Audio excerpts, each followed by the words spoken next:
My name is Leela Morgan, and I am 16 years old. I live on Catalina Island, California, a beautiful place surrounded by the ocean, with its stunning landscapes and friendly people. Life here is filled with the laughter of friends, the thrill of beach days, and the charm of quiet walks along the shore. I have a blended family with my dad, my stepmom, and my two stepsisters, Faith and Hope. Faith, my younger stepsister, is 14, and let me tell you, she has this uncanny ability to make the most ordinary situations dramatically entertaining.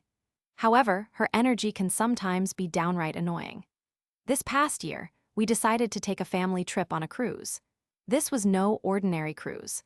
Our family frequently embarked on short, fun-filled cruises to nearby places for a few days, but this time was different.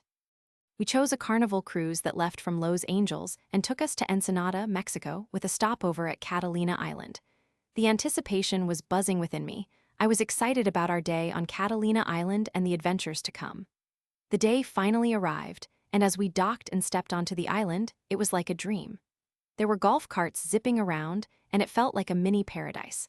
My family rented out 2 carts since there were a lot of us, including some cousins.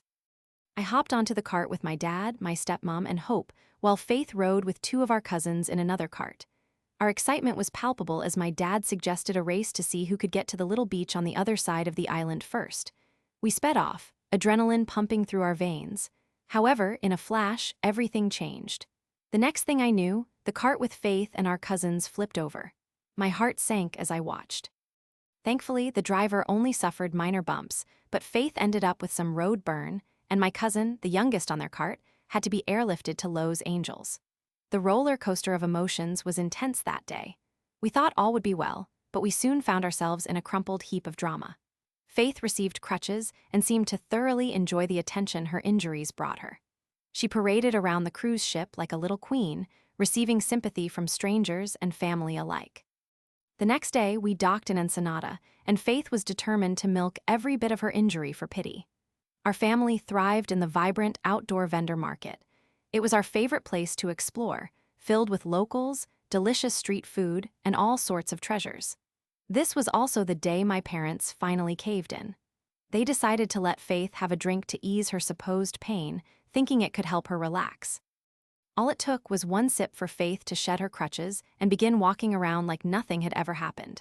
It was a little comical to watch her transition from being a dramatic wounded duckling to a full-fledged party-goer in seconds. Everyone cheered, and we all felt relieved. But as the day went on, just as we were about to ready ourselves for the trek back to the cruise ship, Faith had an amazing change of heart. Suddenly, she could not walk again and stubbornly insisted that we carry her bags. She had regained her ability to walk only when it benefited her the most. I exchanged exasperated glances with my dad and Hope, trying to decipher how her talent for manipulation could be so impressive. Eventually, she grew rude and demanding, yelling when we asked her to help herself. She took to her role as the youngest sibling quite seriously, and in the bus returning to the boat, she yelled at me when I dared announce I needed to use the restroom first. "No way.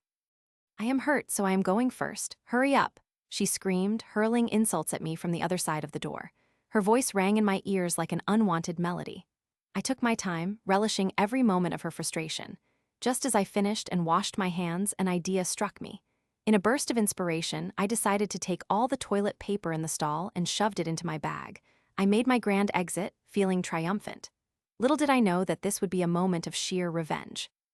As I lounged by the pool, my phone buzzed violently with text messages from Faith demanding toilet paper, to which I turned a blind eye. My dad and stepmom were preoccupied in their shower, while Hope was off swimming. I could not help but chuckle, imagining her dejected expression as she sat there with no toilet paper. Minutes stretched into what felt like an eternity. Eventually, the housekeeping staff arrived to check the restroom and found Faith stranded and yelling about being abandoned. They brought her some toilet paper, but the thrill of watching my sister wait for rescue was priceless. My family and I erupted with laughter when we heard the story. In that moment, Faith got a taste of her own medicine. She learned not to take her theatrics too far.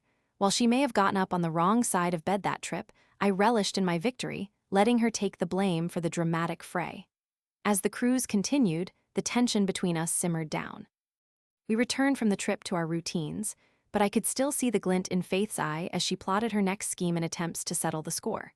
However, I knew I would always be a step ahead. The island vibe was back to normal, and I laughed at how I'd managed to turn the tables on my younger sister. In the end, this trip taught us all a valuable lesson about how far family loyalty goes, and most importantly, how powerful a swift act of revenge can feel even against the odds. Now, we tell the story of the Great Bathroom Incident every time we look back on that trip, and we cannot help but giggle about it. Sometimes, I think about the unexpected twists of revenge that can root from sibling rivalries, and I wonder what our next adventure will bring.